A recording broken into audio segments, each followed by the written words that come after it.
Olá, eu sou Paulo Stecchio e esse é mais um vídeo da nossa playlist Ciência Espiritual. E hoje um assunto que, ainda que seja interessante, vai ser tratado de uma forma bem crítica, mas importante para que a gente entenda o que é a filosofia perene. Vamos conferir?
Antes de iniciar no nosso tema de hoje, eu gostaria de dar algumas informações que me foram solicitadas por e-mail por várias pessoas depois do vídeo anterior, que foi o Perguntas e Respostas 1. Perguntaram basicamente sobre os meus livros disponíveis e até sobre as músicas que eu tenho disponíveis, porque além de escritor, eu também sou produtor musical. E produzo basicamente músicas que têm um fundo espiritual, uma pegada mais meditativa, e os livros também são sobre questões espirituais. Então só queria informar para vocês que todos os meus livros atualmente estão em versão digital, não estão sendo vendidos em forma física. O primeiro deles, que eu até tenho uma edição antiga aqui na versão impressa, se chama Eloé Israel, mas depois mais 8 livros foram lançados, então é um total de 9 títulos, né? Que tem não só este livro, como livros sobre Cabala, sânscrito, sobre os anjos, sobre a etimologia das palavras, bastante material interessante na verdade. E vocês podem me solicitar isso pelo e-mail pstecchio@gmail.com, que eu mando os detalhes para vocês.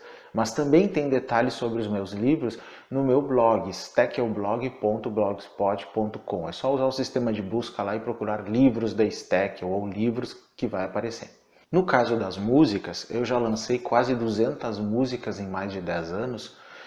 Ultimamente eu lancei o Stecchiofonia, que é uma coletânea de 100 dessas músicas, mas todas as outras estão disponíveis para venda em versão MP3. E vocês também podem pedir detalhes para mim através do e-mail. Atualmente eu tenho muitas delas tocando num site internacional chamado reverbnation.com, né? Mas também tem muita coisa no meu blog e aqui mesmo no YouTube eu tenho uma playlist chamada Músicas de Stecchio, que são várias músicas e alguns clipes, e uma outra chamada Acervo de Stecchio em MP3, que é uma outra playlist aqui que já tem bastante das minhas músicas que vocês podem escutar. Mas se vocês quiserem elas em arquivo MP3, vocês podem me solicitar, é um valor bem em conta, inclusive para quem adquire todos os 9 livros e todas as quase 200 músicas em MP3, atualmente o desconto que está rolando é mais de 30% de desconto. Para vocês terem uma ideia, dá uma diferença hoje em desconto de cerca de R$60 de desconto. Então, quem quiser esse material, só me solicitar por e-mail, pstecchio@gmail.com, e eu passo todas as informações para vocês, ok? Então vamos ao nosso tema de hoje, que ainda que pareça estranho para alguns, na verdade muito do que tem a ver com este tema é objeto de crença de muitas pessoas que estão me assistindo e elas nem sabem. Eu estou falando da filosofia perene, de um desenvolvimento dela chamado perennialismo, que é mais recente, ou também da filosofia perene moderna, ou perennialismo moderno. Eu vou falar um pouco da história disso, os pontos críticos e problemáticos disso. Em um dado momento nós teremos aqui uma fala de um grande amigo meu, em primeiro lugar, mas também além de um monge budista da linhagem Terra Pura, da escola Terra Pura, que é uma escola japonesa especificamente, a que ele faz parte, ele também é um grande pesquisador na área da ciência das religiões e gravou 6 minutos exclusivamente para esse programa de uma fala sobre o perennialismo, em que ele inclusive faz uma crítica a isso, mostra os pontos problemáticos que também nós vamos comentar aqui, que é o monge professor Joaquim Monteiro, que atualmente mora no Rio Grande do Sul. Então eu vou ler algumas coisas, vou comentar outras, que são coisas que tem bastante por aí sobre isso, mas é importante a gente poder traduzir isso para uma linguagem que dê para todos entenderem. A chamada filosofia perene, também chamada em alguns outros lugares de sabedoria perene, então ela é uma perspectiva na espiritualidade moderna, apesar de, na verdade, ser até mais um pouco antiga do que a gente imagina, que ela enxerga todas as tradições religiosas do mundo como compartilhadoras de uma verdade única, sendo essa verdade, então, de natureza metafísica, ou a origem da qual todo conhecimento esotérico e exotérico e doutrinal se desdobram. Esta é a proposta principal do que se chama de filosofia perene. O perennialismo como tal, então, ele tem raízes no interesse renascentista pelo neoplatonismo e a sua ideia do uno, que vem desde Plotino também. E esse uno, então, dele toda a existência emanaria. Obviamente é uma filosofia teísta, ainda que não personalista. Então, um personagem chamado Marcílio Ficino, que viveu no século XV, ele procurou fazer uma integração entre o hermetismo com o pensamento grego e judaico-cristão, discernindo o que ele chamava de uma priscateologia, ou uma teologia antiga, né? Que poderia ser encontrada em todas as eras. Depois dele, o famoso Giovanni Pico della Mirandola, que viveu no século XV também, sugeriu que a verdade poderia ser encontrada em muitas e não apenas em 2 tradições. Ele propôs a harmonia, então, entre o pensamento de Platão e de Aristóteles e viu aspectos dessa priscateologia em Averroes, que é o Ibn Rushd, o Alcorão, a Cabala e outras fontes. Aí, no século XVI, o Agostinho Steuco cunhou o termo filosofia perennis, que é da onde vem o termo filosofia perene que nós usamos hoje. Vocês já devem estar encontrando algumas semelhanças nessas afirmações com o que diz a teosofia de Helena Blavatsky. Não estão percebendo erradamente. Antecedentes considerados perennialistas, né, já existiam em pensadores cristãos platônicos que buscavam a unidade da filosofia numa chamada então antiga ou priscateologia, que era uma teologia tradicional, como em Numênio de Apameia, que teria dito o seguinte: será necessário voltar atrás e conectar aos preceitos de Pitágoras e apelar para as nações famosas, apresentando seus ritos e doutrinas e instituições formadas em concordância com Platão e que os brahmanes, judeus, magos e egípcios estabeleceram. Entre alguns cristãos, como Agostinho de Hipona, que disse o seguinte: aquilo que hoje é chamado de religião cristã existia entre os antigos e nunca deixou de existir desde a origem da raça humana, até o momento em que o próprio Cristo chegou e os homens começaram a chamar de cristã a verdadeira religião que já existia anteriormente. Veja-se que ali as bases desse perennialismo são cristãs e são, na verdade, um jogo para tentar dizer que de uma forma ou de outra todas as outras tradições são uma forma de cristianismo. No rigor é isso mesmo que se está querendo dizer, e não o contrário. Inclusive, uma interpretação mais popular disso defende um universalismo, ou seja, a ideia de que todas as religiões, sob aparentes diferenças, apontam para a mesma verdade. No início do século XX, os transcendentalistas propagaram a ideia de uma verdade metafísica e universalismo, que inspirou os unitaristas, que fizeram proselitismo entre as elites indianas. No fim do século XIX, a sociedade teosófica, então, que eu falei agora há pouco, popularizou ainda mais o universalismo, não apenas no mundo ocidental, mas também nas colônias ocidentais. No século XX, o universalismo foi popularizado no mundo anglófono por meio da chamada escola tradicionalista, também chamada escola perennialista ou perennialismo, inspirada no Neo-Vedanta, que defende uma origem única e metafísica das religiões ortodoxas, e também por Aldous Huxley em seu livro A Filosofia Perene, no qual já vamos falar, que foi inspirado pelo Neo-Vedanta e a escola tradicionalista. Bom, identificamos aqui então, digamos, 3 momentos nessa história. Um momento em que essa visão era chamada de priscateologia, ou seja, uma antiga teologia que na verdade é uma teologia cristã disfarçada.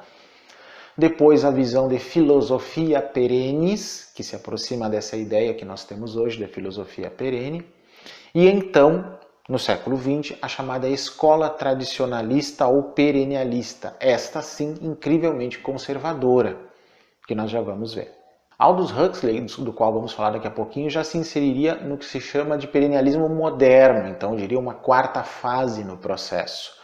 Essas quatro fases, priscateologia, filosofia perennis, perennialismo tradicional e o perennialismo moderno, digamos assim, não são exatamente iguais.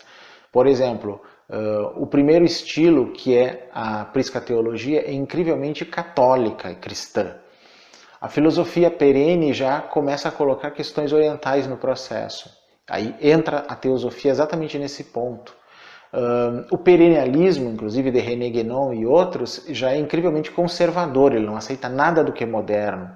E o novo perennialismo, ou perennialismo mais recente, então, mais moderno, do Huxley e outros mais recentes, ele já, digamos, pode ser mais aproximado de algumas ideias da teosofia, sem ser uma teosofia, mas ainda comete alguns erros conceituais que nós vamos falar ao longo de todo este vídeo. Segundo o Aldous Huxley, que escreveu um dos mais importantes livros sobre esse assunto mais recentemente, que é A Filosofia Perene, né, no século XX, ele disse que, além do compartilhamento de ideias da filosofia perene, por exemplo, com o neoplatonismo e as religiões abraâmicas, ele também teria ideias que seriam encontradas em correntes budistas, por exemplo, no Mahayana, no Zen e no Mahasandhi, que é o Dzogchen, por exemplo, em correntes hinduístas como o Vedanta, e aí o Neo-Vedanta de Vivekananda, por exemplo, e também na filosofia chinesa do taoísmo.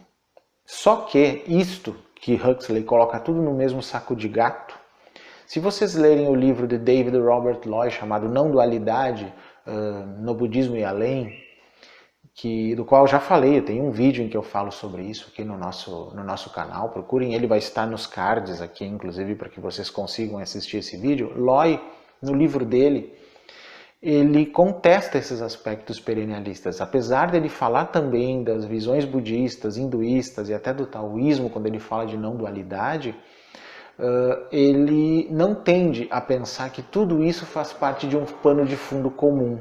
Tanto que no livro de Loy ele fala de 5 tipos de não dualidade que ele identificou e elas não são iguais. A não dualidade vinda pela uniomística, né, no misticismo cristão, segundo Loy, é apenas o quinto tipo de não dualidade da qual ele fala. Portanto, para Loy, isto não é uma filosofia perene no sentido de ser uma coisa coesa. Mas de acordo com os perennialistas, os da escola tradicionalista ou perennialista, né, mais recente, que então desenvolveram uma visão um pouco mais conservadora da própria ideia de filosofia perene, eles consideram a filosofia perene, né, como verdade absoluta e presença infinita, nas palavras de René Guénon, por exemplo. Então, para eles, a verdade absoluta é a sabedoria perene, ou Sophia perennis, que permanece como fonte transcendente de todas as religiões ortodoxas da humanidade. A presença infinita é a religião perene, que vive dentro do coração de todas as religiões intrinsecamente ortodoxas, seja lá o que ele está realmente querendo dizer com essa expressão.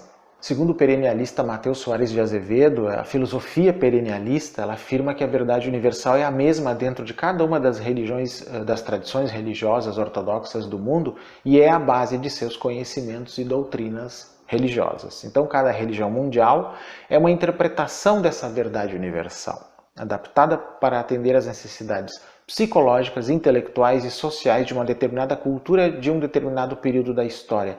Aí eu me pergunto, adaptada por quem para atender às necessidades psicológicas, intelectuais e sociais de uma determinada cultura? Pois é, eles imaginam que isso é uma ação coordenada. Eu nem estou falando de algumas coisas forçadas, teosóficas e pós-teosóficas, eu me refiro pós-teosóficos a coisas que nasceram após a sociedade teosófica e por outras organizações, que dão a entender que há um corpo de mestres fazendo toda essa manipulação da humanidade nas tradições religiosas para que isso seja feito.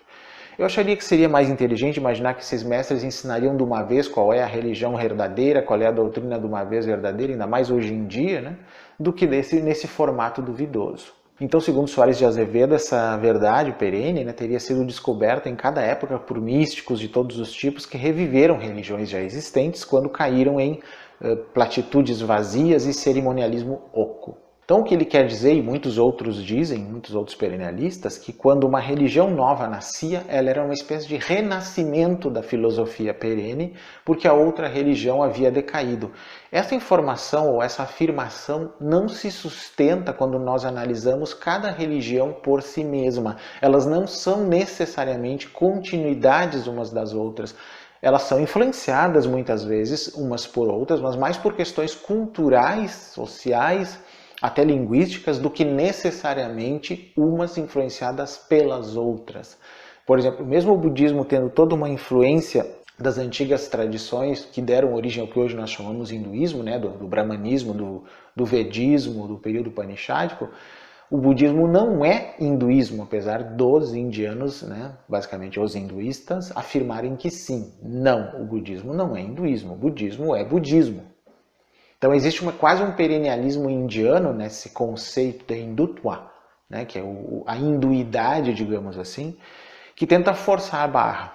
Até os Hare Krishna, por exemplo, usam textos, né, que afirmam que Buda era um avatar de Vishnu, do seu Vishnu hinduísta Hare Krishna, o que é contestado pelos budistas, né? Não faz sentido uma coisa dessa, são outras coisas.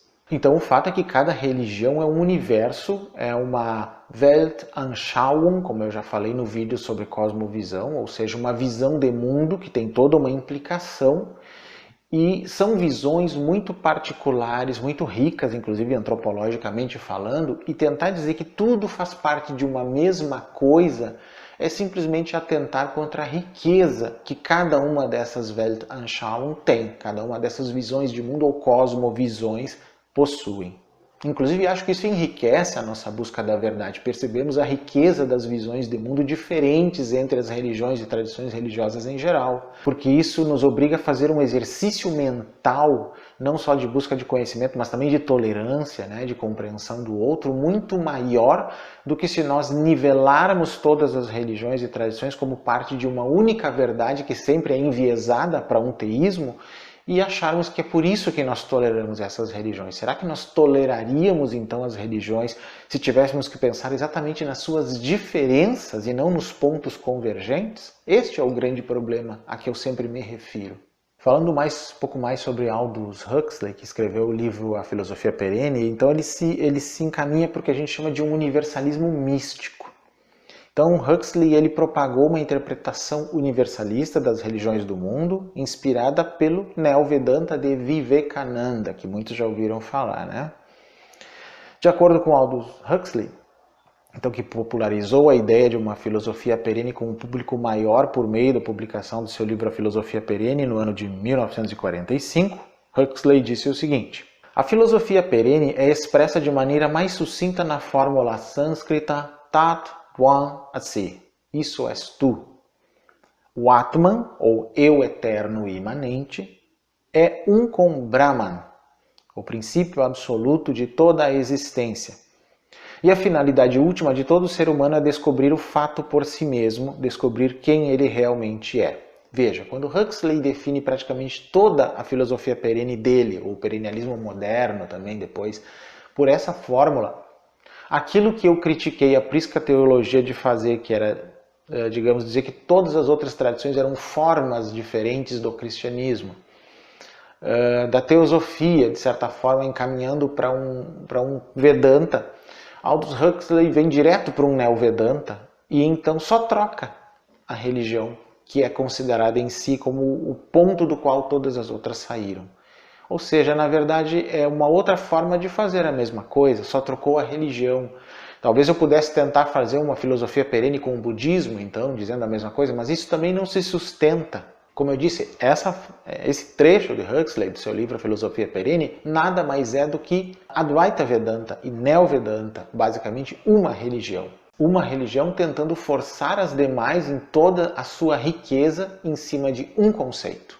No ensaio de 1944 de Huxley sobre Vedanta no Ocidente, ele descreve o que ele chama de Minimum Working Hypothesis, ou a hipótese mínima de trabalho, digamos assim, né, que é o esboço básico da filosofia perene encontrada em todos os ramos místicos das religiões do mundo, segundo ele. Ele tem 5 proposições aí que eu vou ler para vocês e comentar, que segundo ele, então, são essa hipótese mínima de trabalho. Primeiro, que existe uma divindade ou fundamento, que é o princípio não manifestado de toda manifestação.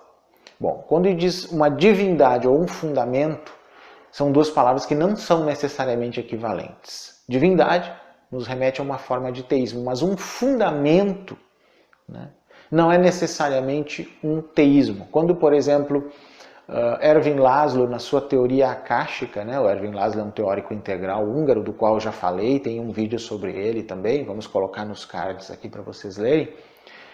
Ele fala que a matéria não é o fundamento do universo, nem mesmo até a mente, como alguns podem dizer. Mas segundo o Ervin Laszlo, o fundamento do universo é informacional.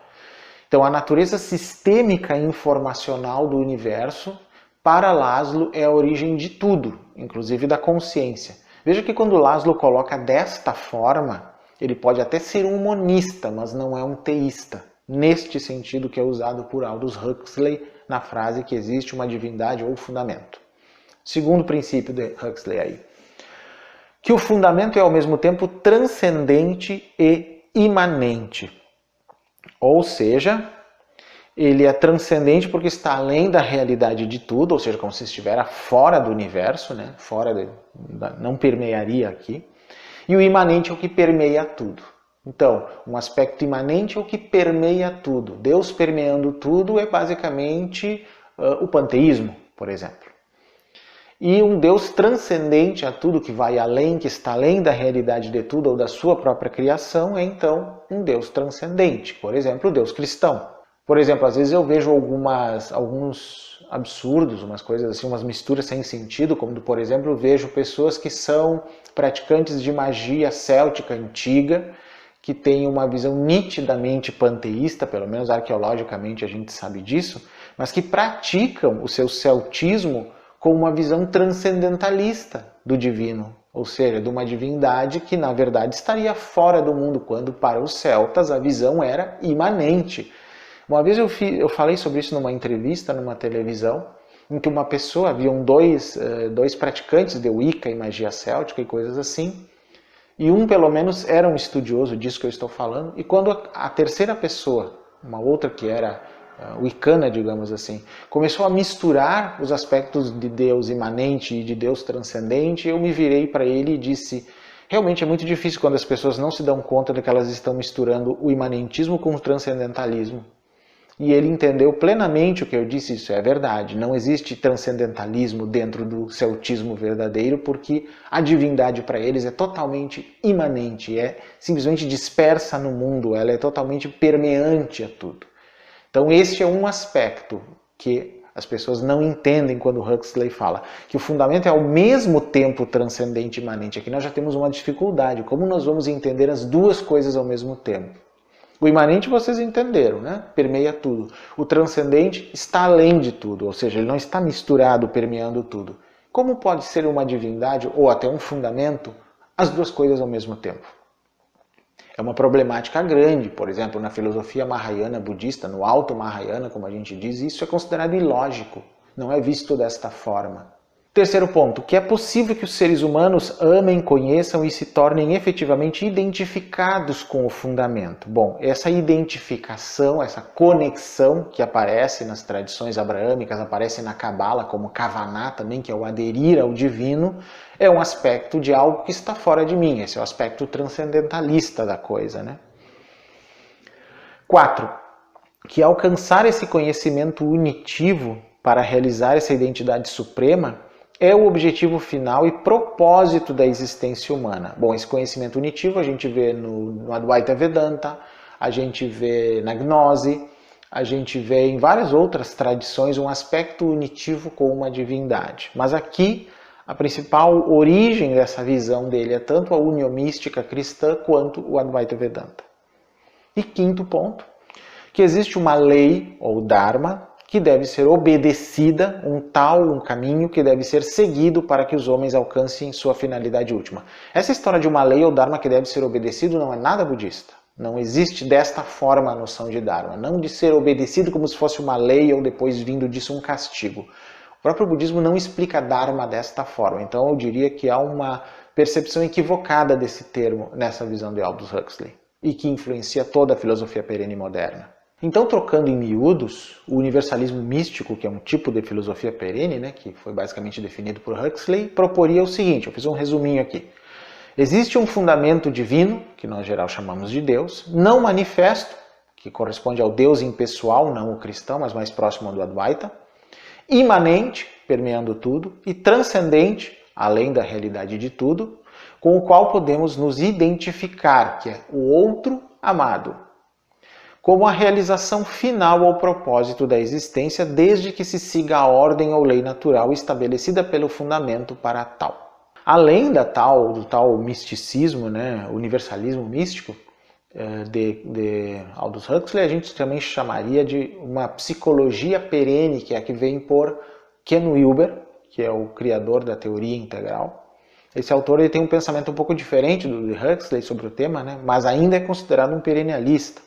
Então, Ken Wilber, que é um teórico americano em psicologia transpessoal, um dos fundadores da transpessoal até, em 1975 ele escreveu um artigo intitulado Psicologia Perennis, em que ele disse o seguinte: o Ocidente experimentou uma explosão de interesse no que Aldous Huxley chamou de filosofia perennis, a filosofia eterna, a doutrina universal da natureza do homem e da realidade presente no coração de todas as principais tradições metafísicas.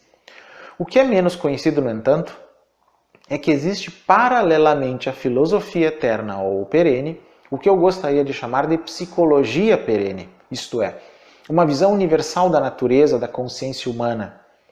No cerne deste modelo do espectro da consciência está a afirmação de que a personalidade humana é uma manifestação ou expressão em múltiplos níveis de uma única consciência. Bom, quando o Wilber diz isso, ele usa dois aspectos. Há um aspecto psicológico nessa percepção de filosofia perene e o fundamento para ele é única consciência. Então ele chama de esta consciência de um fundamento. Então para Wilber é a consciência que tem a primazia, digamos assim. Tá? Então ele está próximo do que nós chamamos de monismo idealista num outro vídeo. E tem vários autores que são considerados perennialistas que já foram publicados em português. Eu vou colocar a lista para vocês que eu vou ler aqui. Fritjof Schwann, René Guénon, Titus Burckhardt, Martin Lings, William Stoddard, Aldous Huxley, Tage Lindbaum, Syed Hossein Nasr, Rama Kumaraswamy, Mateus Soares de Azevedo, Ananda Kumaraswamy, tem muitos outros. Só para vocês pesquisarem aí se quiserem e baixar alguma coisa que esteja disponível pela internet. Agora então vamos para uma segunda parte do nosso vídeo que são as, digamos, críticas a isto, principalmente ao perennialismo, ou à escola perennialista que eu falei, né? Bom, ela é chamada de perennialismo ou escola tradicionalista também, e é a versão mais conservadora dela, então ela é composta por um grupo de pensadores, vários do século XX e também já do XXI, né? Preocupados com o que eles consideram ser o fim das formas tradicionais de conhecimento, tanto estéticas quanto espirituais, dentro da sociedade ocidental. Desta proposição nasce todo o seu conservadorismo e a sua rusga com a modernidade, incluindo a ciência, né? Uma crença central dessa escola é a existência de uma sabedoria perene ou filosofia perene, que postula então a existência de verdades primordiais e universais que são compartilhadas por todas as principais religiões do mundo, como eu falei, desde a prisca teologia até aí. Então, tem vários os pensadores ali, mas os principais então são René Guénon, outros como Ananda Kumaraswamy, Fritjof Schwann, são dos principais, mas tem vários outros aí. Então, a visão perennialista de uma sabedoria perene não é baseada em experiências místicas, mas em intuições metafísicas, e esse é um outro ponto problemático. Não é baseado em experiências místicas, como por exemplo era a escola budista Yogacara, por exemplo, que teve uma noção chamada Chitta Matra, ou somente a mente, que é uma forma quase idealista de se imaginar a coisa, mas que veio através das experiências meditativas, não foi meramente por intuição metafísica. Aqui não, todo o perennialismo é baseado em intuição metafísica e não em experimentos, nem sequer dessa natureza. Então, é intuído diretamente através do intelecto divino, como se diz.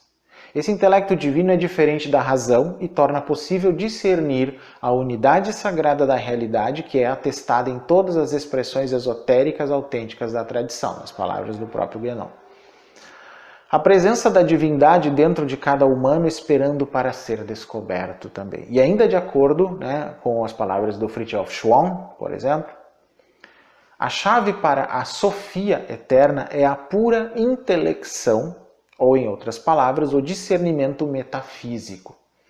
Discernir é separar o real e o ilusório, o absoluto e o contingente, o necessário e o possível.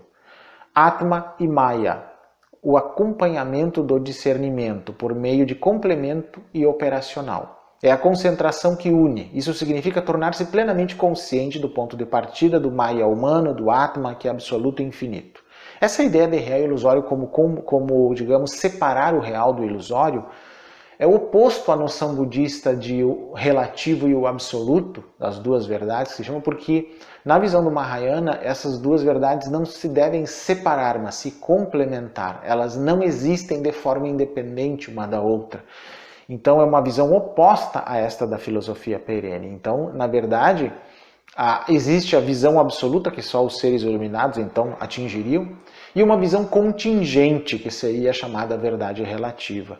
Essa visão contingente é a forma como nós percebemos as coisas. E cada um percebe de uma forma sim, porque tem cada um seus órgãos dos sentidos, cada um a sua interpretação e sua ação no mundo e consequência a partir dela.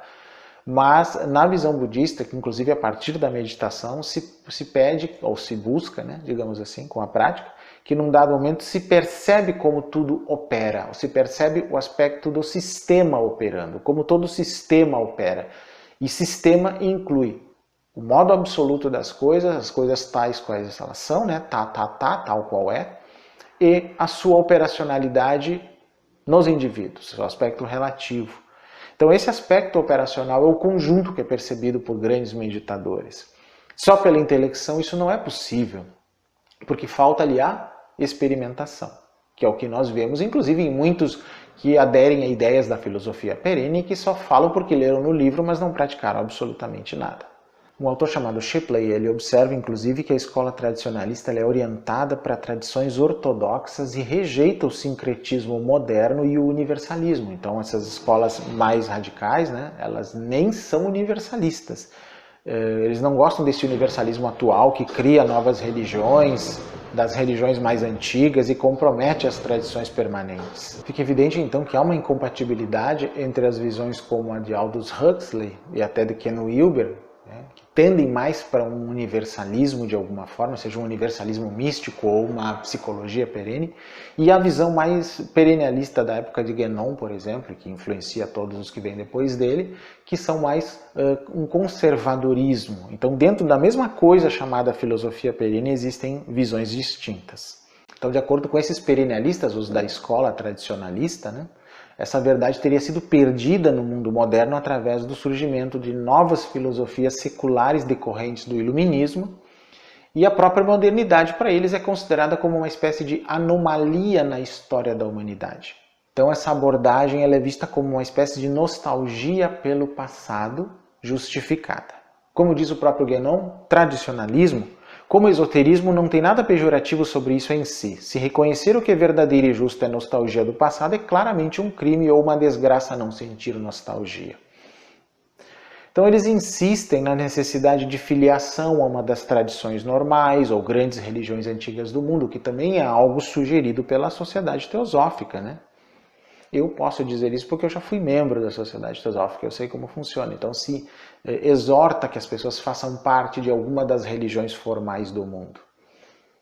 Então a afiliação regular à vida cotidiana de um crente então seria crucial, pois isso lhe fornece o acesso ao esoterismo de dada forma religiosa. Daquela forma, e segundo então, Guénon seria a porta de entrada para todo um conjunto da qual ela é só uma expressão, Acho que nós vimos que isso não se sustenta.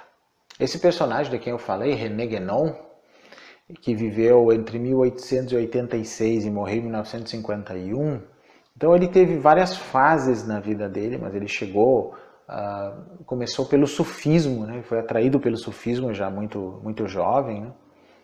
E ele via o sufismo como o caminho mais acessível de conhecimento espiritual. O sufismo, para quem não sabe, é uma tradição mística que existe dentro do islamismo, assim como a Cabala é uma tradição mística que existe associada ao judaísmo, assim como o Gnose é uma tradição, né, mística, mais especificamente o gnosticismo histórico, que existiu dentro do cristianismo. São as correlações, digamos assim. Então, em 1912, o Guénon foi iniciado numa ordem chamada Chadili. Aí ele começou a escrever sobre essa filosofia, né, perene, depois que a tese de doutorado dele foi rejeitada, e ele deixou a academia em 1923, com uma rusga bem grande nesse sentido, e as obras dele então começaram a reconstruir a tal filosofia perene que, segundo ele, estava se perdendo, né? E aí o que ele construiu é o que nós chamamos de perennialismo. Ele previu assim uma restauração da intelectualidade tradicional no Ocidente com base no catolicismo romano e na maçonaria, naquele primeiro momento. Então ele desistiu cedo de uma base puramente cristã para uma restauração tradicionalista no Ocidente, talvez porque tenha percebido o que eu também percebi, que eu falei no início para vocês, esse viés cristão dentro de uma filosofia perene mais antiga. Ele também denunciou a atração da teosofia e do neo-ocultismo, ele está falando do ocultismo de Papos, de Eliphas Levi e outros, né? Na forma de espiritismo, segundo ele, dois movimentos influentes que estavam florescendo durante seus estudos. Bom, ele se mudou para o Egito em 1930 e morreu lá em 1951. Bom, aí tem um ponto polêmico de que a escola perennialista teria alguma associação com a extrema-direita e até com o fascismo. Eu vou falar um pouco sobre isso, eu sei que é um assunto espinhoso, mas antes que comece a me jogar pedras, né, o que é bastante comum nesses casos, ainda mais no momento que nós vivemos hoje no Brasil, em que falar a palavra fascismo pode ser sujeito a levar um tiro, né? Eu diria que eu não tenho uma posição fechada sobre se o perennialismo em si realmente flertou com o fascismo no início, na origem do fascismo mesmo, na Itália, mas hoje eu já tenho minhas dúvidas. Não diria nem o perennialismo, mas alguns indivíduos aí. Mas de qualquer forma, a escola perennialista, né, ela tem sido associada a isso, e para isso alguns críticos do perennialismo citam a popularidade dessa escola com os europeus da chamada Nova Direita. Então o livro de Mark Sedgwick, chamado Against the Modern World, Contra o Mundo Moderno, que foi publicado em 2004, ele fez uma análise da escola perennialista e da sua influência, e ele disse o seguinte num dos trechos. Diversos intelectuais responderam ao chamado de Guénon com tentativas de colocar a teoria em prática. Alguns tentaram sem sucesso guiar o fascismo e o nazismo ao longo das linhas tradicionalistas. Outros depois participaram do terror político na Itália. O tradicionalismo finalmente forneceu o cimento ideológico para a aliança de forças antidemocráticas na Rússia pós-soviética e no final do século XX começou a entrar no debate no mundo islâmico sobre a desejável relação entre o Islã e a modernidade. Bom, existe um outro crítico aí, do Guénon, chamado Xavier Acarte, num livro Guénon, le renversement des cartes, que questiona a conexão feita às vezes entre a escola perennialista e a extrema-direita. Então, de acordo com ele, com Acarte, René Guénon era altamente crítico dos envolvimentos políticos de Julius Evola e esteve preocupado com a possível confusão entre suas próprias ideias com as de Evola. Quem é Julius Evola? Um fascista que geralmente é citado por muitos dos fascistas da extrema-direita do Brasil, alguns que já fugiram do país, que estão morando nos Estados Unidos e outros lugares por aí, né? Não vou citar nomes para não me complicar tanto, mas algumas pessoas sabem de quem eu falo. Guénon se declarava apolítico e rejeitou qualquer interpretação política de seu trabalho, o que talvez até sirva para mostrar que ele realmente não se envolveu com o fascismo. Contudo, ele influenciou vários escritores considerados da extrema-direita do espectro político. Então, a principal razão é o fato de que ele desempenhou forte influência sobre o fascista Julius Evola, com quem manteve uma correspondência bastante intensa. Além disso, Carl Schmitt o jurista conservador alemão, disse ao estudioso da religião comparada Mircea Eliade, de quem eu falo muito e ainda vou falar bastante nesses vídeos, que ele considerava René Guénon como o homem mais interessante que existe hoje. Ou seja, esse próprio Carl Schmitt, um jurista conservador, viu a importância que podiam ter as ideias guénonianas aí, né? Então Guénon permanece nas listas de leitura dos membros da nova direita, isso é fato. Por exemplo, o trabalho do autor russo Alexander Dugin, que é influenciado por René Guénon e Julius Evola, é um exemplo. Então Dugin afirmou diversas vezes que considera Guénon como um de seus professores. Agora vejam, pasmem com isto. O escritor brasileiro Olavo de Carvalho e o estrategista político Steve Bannon também integram a lista de autores influenciados por Guénon. No caso de Olavo de Carvalho, a fonte desta informação está numa entrevista na revista Planeta, na edição número 107, numa matéria chamada O Homem e a Sua Lanterna, René Guénon, o mestre da tradição contra o reino da deturpação. Foi em agosto de 1981, essa revista Planeta 107, em que há essa afirmação e essa conversa, né, sobre as influências de René Guénon sobre Olavo de Carvalho, que em 1981 não era conhecido como hoje, né? Ele era apenas o astrólogo sem pretensões de filósofo. Agora, então, é o momento de eu inserir aqui a fala de 6 minutos do professor Joaquim Monteiro sobre o perennialismo em si, não sobre toda a filosofia perene, mas basicamente o guénonismo, como ele chama na fala. E eu coloquei aqui, então, que ele só mandou em áudio, exclusivamente para este programa, sabendo que eu ia tratar dessas questões. E então vamos fazer o seguinte, vamos ouvir esses 6 minutos agora e depois eu vou fazer alguns comentários. Vamos lá, então. Boa tarde para todas e para todos. Meu nome é Joaquim Monteiro e eu venho nesta, antes de tudo, agradecer ao gentil convite do amigo Paulo Steckel para que eu me pronunciasse a respeito de uma questão que é tão polêmica quanto importante, ou seja, a questão do perennialismo e da crítica ao perennialismo. Eu sei perfeitamente que essa é uma questão polêmica, que é uma questão que provoca reações apaixonadas, e eu não tenho pretensão de tratá-la nesse nível. Ao mesmo tempo, parece-me que em termos da filosofia da religião ou da compreensão atual da espiritualidade, é um tema não só de grande importância, mas incontornável. Então, neste sentido, eu pretendo apresentar umas breves considerações que em algum momento eu gostaria de completar de uma maneira mais sistemática.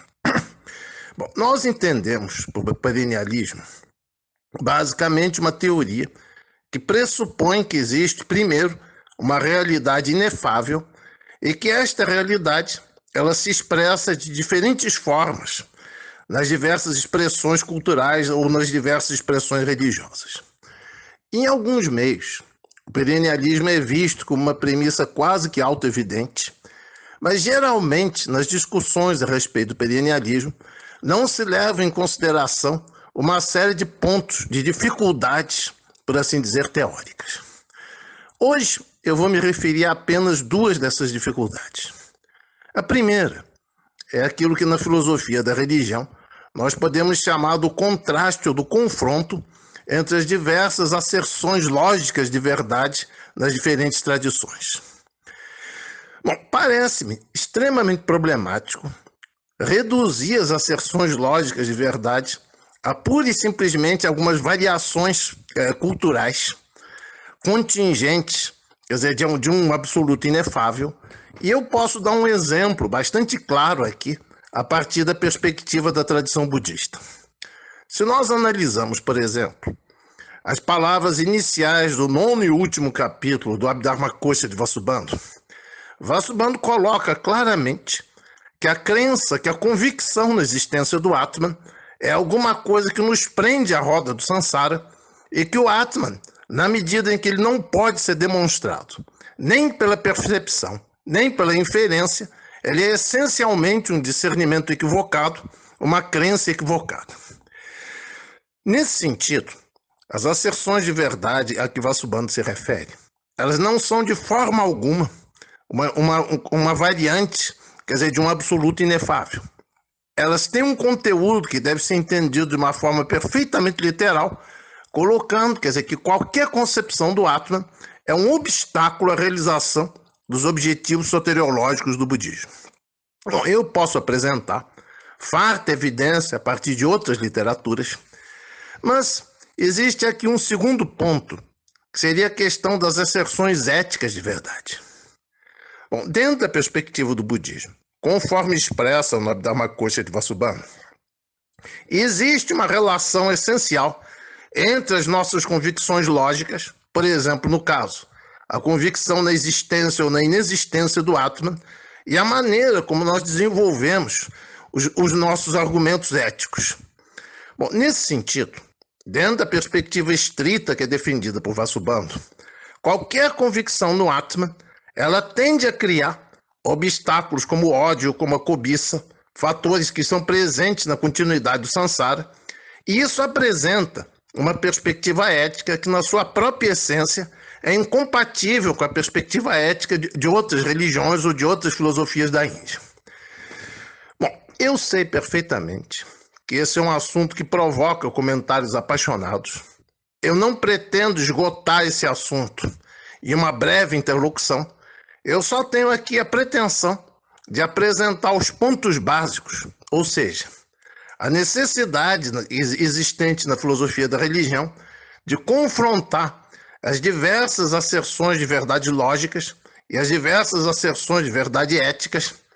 E esse é um ponto que, a meu ver, não pode ser contornado por nenhuma teoria perennialista, seja o perennialismo no sentido estrito, como defendido pelos tradicionalistas guénonianos, ou o perennialismo modernizante, como é presente, por exemplo, na obra de Ken Wilber, ou até mesmo formas de perennialismo presentes na filosofia da religião, como as teorias do pluralismo religioso em John Hick. Bom, o mais irônico é que as pretensões de um pluralismo religioso na filosofia da religião de John Hick acabam conduzindo, paradoxalmente, a uma espécie de monismo religioso em que todas as variantes das asserções éticas e lógicas de verdade das diversas tradições se reduzem à uniformidade de expressões culturais relativas de um mesmo absoluto. Bom, eu gostaria de agradecer a todas e a todos pela atenção. Gostaria de ressaltar que esse não é um tema que possa ser esgotado em uma breve interlocução. Hoje o que eu estou tentando é apenas uma primeira abordagem, uma primeira tentativa de definir os termos do problema, e eu me comprometo, a partir de agora, a apresentar uma versão mais sistemática ou mais completa desse tipo de argumentação. Muito obrigado e um grande abraço para todas e a todos. Muito bem, professor Joaquim, grande amigo, agradeço muito a sua participação e convocação, até porque o dia em que eu falei com ele, que eu gostaria, que ele fizesse um vídeo ou um áudio sobre isso, ele rapidinho me mandou, fez rapidinho mesmo e me mandou, sabendo que ele é uma pessoa ocupada, até estava muito cansado, como ele disse, mas ele sabe como essas coisas são importantes, mas agradeço muito a contribuição. Mas aí eu gostaria de citar 2 pontos ali que ele falou, os 2 pontos problemáticos, inclusive, do perennialismo. O primeiro é o confronto entre as diversas asserções lógicas de verdade das diferentes tradições, reduzidas a meras variações culturais contingentes de um absoluto inefável. Bom, que eu falei inclusive já no início, como se fosse esse divino, Então não é assim. Cada tradição deve ser entendida em sua asserção de modo lógico e literal. Que eu já falei inclusive sobre isso que ele citou. Cada tradição deve ser entendida em sua asserção de modo lógico e literal, ou seja, na sua própria literalidade, naquilo que cada tradição afirma. Quando nós tentamos misturar tudo e dizer que tudo faz parte de um mesmo sabor, na verdade nós estamos distorcendo todas as tradições. Antropologicamente falando, isso é evidente, é uma distorção, nós não estamos entendendo cada uma delas na sua riqueza. Então, este é o primeiro ponto problemático que o professor Joaquim contestou e eu concordo plenamente com ele. O segundo são as asserções éticas de verdade. Há uma relação entre nossas asserções lógicas e nossas derivações éticas, como ele disse. Então, da crença no Atman, por exemplo, em uma alma imortal conectada a um divino, nasce a ideia da raiva e tudo mais. Ele fala isso no áudio dele, Mas aí também é importante porque ele cita o pluralismo religioso de John Hick, que é um monismo religioso, né? Em que tudo se reduz a uma uniformidade de expressões culturais relativas de um mesmo absoluto. Vou falar um pouquinho sobre esse John Hick que ele fala ali, o seu pluralismo religioso. O John Hick, que viveu entre 1922 e 2012, então faleceu, ele foi um filósofo da religião e teólogo, que nasceu na Inglaterra e ensinou nos Estados Unidos a maior parte da vida. Então, na filosofia da religião, ele contribuiu muito nas áreas de epistemologia da religião e do pluralismo religioso, né? Então, na verdade, se diz o próprio Hick, que foi quando ele conheceu pessoas não cristãs, já que ele tinha sido criado num ambiente estritamente cristão, né? Que ele viu nas outras religiões, nas não cristãs, os mesmos valores e ações morais que reconhecia em outros cristãos. E aí essa observação o levou a começar a questionar como um Deus completamente amoroso poderia condenar os não cristãos, que claramente defendem valores que são reverenciados no cristianismo, a uma eternidade no inferno. Então ele considerou isso a ponto de ter sido criticado, né, pelo próprio cardeal Joseph Ratzinger, que nada mais foi do que o Papa, né, anterior ao atual. Mais tarde Papa entre 2005 e 2013, né, quando era o chefe da Congregação para a Doutrina da Fé, ele criticou o Hick. Então ele examinou as obras de vários teólogos acusados de relativismo, como Jacques Dupuis, Roger Haidt e o próprio, né, Hick, e descobriu que muitos, se não todos, foram filosoficamente inspirados por Hick. À luz de suas influências kantianas, né, Hick ele afirma que o conhecimento do real, que é o termo genérico dele para a realidade transcendente, que eu falei, o aspecto divino, né, só pode ser conhecido como está sendo percebido. Por essa razão, afirmações de verdade absoluta sobre Deus são realmente afirmações de verdade sobre percepções de Deus, mas ainda existe um absolutismo aqui que é afirmar o Deus. Vejam que interessante, que ainda recai numa filosofia perene e sutil esse pluralismo religioso dele, como o próprio Joaquim deixa claro no seu áudio ali, né? Então, assim, numa definição mais atual do pluralismo religioso, né, além do próprio Hick, ele é considerado assim uma condição que é observada nas sociedades nas quais não ocorre a hegemonia de uma única religião ou a hegemonia religiosa tende a desaparecer. Então pode ser considerado uma consequência da democratização das sociedades, considera todos os sujeitos religiosos como legítimos. Bom, o problema nem é isso, o pluralismo em si não é exatamente filosofia perene, porque ele, ainda que considere desta forma, ele não considera, ainda que todos os sujeitos religiosos como legítimos, praticantes de algo que é tudo a mesma coisa, porque aí é um relativismo desnecessário, né? Esse é inclusive um dos pontos que eu critico em coisas, né, tanto do conservadorismo de uma filosofia perene, ou o perennialismo, quanto de um relativismo extremo, um relativismo cultural extremo ou religioso.